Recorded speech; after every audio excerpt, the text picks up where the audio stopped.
பச்சைப்பயிறு கஞ்சி. பச்சைப்பயிரை வறுத்துட்டு ரைஸும் பச்சைப்பயிரையும் ஒன்றா வேக வச்சிடணும் உப்பு போட்டு. தேங்காய் போட்டு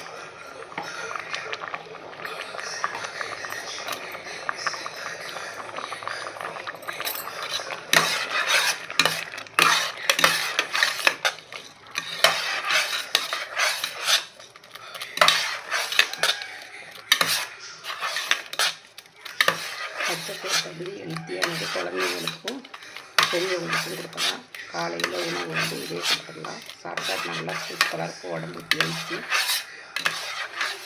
இதே மாதிரி நீங்களும் செஞ்சு பாருங்கள். பிடிச்சிருந்தா லைக் பண்ணுங்கள், ஷேர் பண்ணுங்கள், சப்ஸ்கிரைப் பண்ணுங்கள். பச்சைப்பயிறு கஞ்சி தேங்காய்ப்பூ ரைஸ் உப்பு வேக வச்சு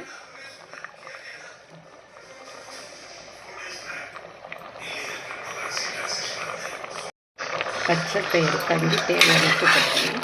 பச்சைப்பயிறு அரிசி ஊற வச்சு 4 விசில் வச்சுக்கணும்.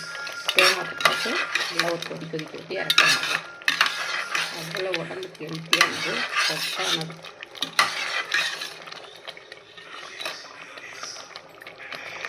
நீங்களும் இது போல செஞ்சு பாருங்கள். பிடிச்சிருந்தால் லைக் பண்ணுங்கள், ஷேர் பண்ணுங்கள், சப்ஸ்கிரைப் பண்ணுங்கள்.